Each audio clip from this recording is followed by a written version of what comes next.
Assalamu alaikum. Welcome back to my channel. Welcome back to another video. उम्मीद है आप सब खैरियत से होंगे। तो गाइस आज मैं दोबारा आपको एक कहानी सुनाऊंगा, जैसी करनी वैसी भरनी, जो कि अब्दुल मलिक मुजाहिद ने अपनी किताब वालदैन की अताअत व नाफरमानी में लिखी है। तो चलिए कहानी को शुरू करते हैं। वो अपनी माँ के साथ ही रहा करता था। उसके सिवा घर में कोई और नहीं था। हाँ, एक नौकरानी थी जो घर के कामकाज के अलावा इसकी बूढ़ी माँ की खिदमत करती थी। वो बुरी तबीयत का मालिक था। उसके मामलात और रहन सहन से उसकी सख्त का पता चलता। वो अपनी माँ के हक में भी नरम गोशा नहीं रखता था, जबकि उसकी माँ फालिज की शदीद हमले के अलावा बीमारी से भी महरूम हो चुकी थी और अपने नौजवान बेटे की मोहब्बत और देखभाल की मुहताज थी।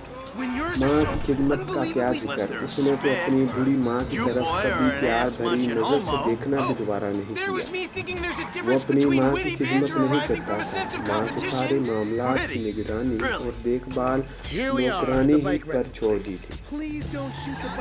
उसकी बदकिस्मती की इंतहा थी कि वो अपने उम्र रसीदा माँ की खिदमत और अतात की बजाय उसके साथ तल्ख कलामी से पेश आता था। अपनी कड़वी बातों से उसको तकलीफ देता और उसके जज्बात को ठेस पहुंचाता था। उस नालायक और नाफरमान बेटे की जुर्रत देखिए कि वो अपनी माँ की पेंशन की रकम वसूली करने के लिए उसे व्हील चेयर पर बैंक में ले जाता। उस दौरान अपनी उसी माँ के साथ बदतमीजी करता जिसकी पेंशन की रकम से वो अपनी जेब गर्म किया करता था। माँ उम्र रसीदा होने के साथ साथ आंखों से महरूम और फालिज के हमले से अपाहिज हो चुकी थी।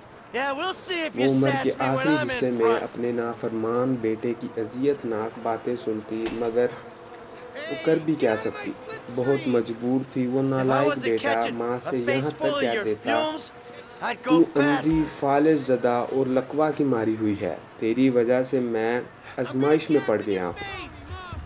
जब उम्र के आखिरी दिनों में बूढ़ी माँ अपनी ही औलाद से ऐसी कड़वी कतीली बातें सुनने लगी तो उसके दिल पर क्या गुजरेगी। कराम उसका अंदाज़ा कर सकते हैं।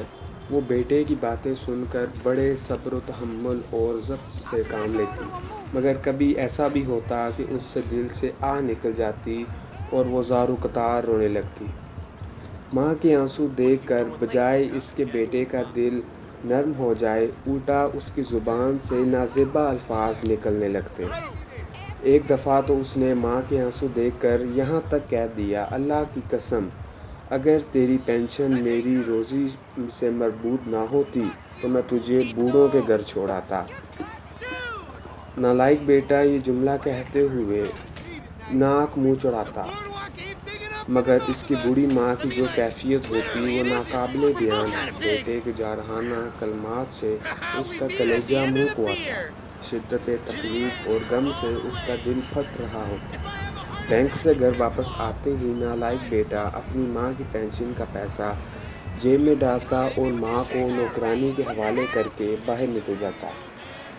दोस्तों के साथ शब बसी करता, उनके साथ लहू और लाभ में वक्त बर्बाद करता और कभी कहीं सफ़र पर निकल जाता था। इस दौरान वो अपनी माँ की फ़िक्र करता, ना उसकी हालत के बारे में जानने की कोशिश करता, बल्कि उसकी संग दिली देखिए कि वो अपने दोस्त अहबाब को भी माँ की खैरियत दरियाफ़्त करने से मना कर देता। माँ के करीबी अजीज़ों और रिश्तेदारों को माँ से मुलाकात करने से सख्ती से रोक देता। बेचारी माँ अपने इस नालायक बेटे की इंतहाई तकलीफ़ दे बातें बर्दाश्त करती, लेकिन फिर भी ज़ुबान पर हर्फ शिकायत ना लाती। वो बेचारी कर भी क्या सकती थी। कहते हैं कि अल्लाह की लाठी बे आवाज़ होती है। माँ का ये नाफरमान बेटा अपने दोस्तों के साथ एक पड़ोसी मुल्क के सफ़र पर रवाना हुआ। उसका ये सफ़र जहाज़ से नहीं बल्कि कार के ज़रिए था। पड़ोसी मुल्क पहुंचकर उसने दोस्तों के साथ खूब गुलछड़े उड़ाए, लहू-लब में वक्त गुजारा। उस दौरान माँ की खैरियत दरियाफ्त करने की कोशिश की, न उसके दिल में इस सिलसिले में कोई ख्याल पैदा हुआ। पड़ोसी मुल्क में सैर सपाटे के बाद वो दोस्तों की टोली के साथ अपने वतन वापस आ रहा था। उसकी गाड़ी हवा से बातें करते हुए सफ़र की मंजिलें तय कर रही थी। वो दोस्तों के साथ गाड़ी के अंदर गपशप में मशगूल था कि अचानक उसकी गाड़ी उल्ट गई और सब के सब गाड़ी के नीचे दब गए।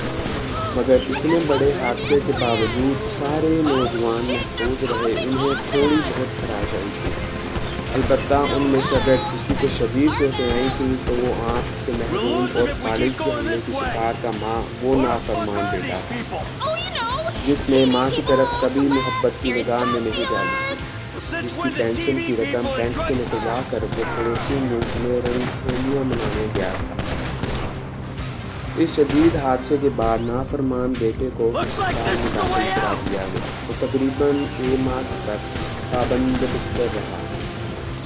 डॉक्टरों ने उसके पाँव बचाने की कोशिश की, मगर ऑपरेशन कामयाब नहीं हुआ। 1 माह बाद उसे डॉक्टरों ने अस्पताल से जाने की इजाज़त दी थी, मगर अब वो पहले की तरह हट्टा कट्टा नौजवान नहीं था। ना अपने पाँव पर चलकर अस्पताल से निकला था, बल्कि वो उसी तरह की कुर्सी पर निकला जिस तरह की कुर्सी पर वो अपनी माँ को बिठाकर पेंशन की रकम लेने बैंक जाया करता था।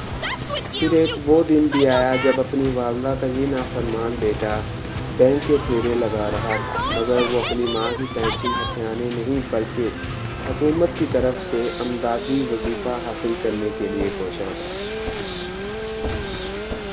बाकी अगर आपको कहानी और वीडियो पसंद आई हो तो वीडियो को लाइक करें, शेयर करें, कमेंट करें और चैनल को सब्सक्राइब करें। तब तक के लिए अल्लाह हाफिज़, अपना ख्याल रखिएगा, बाय बाय।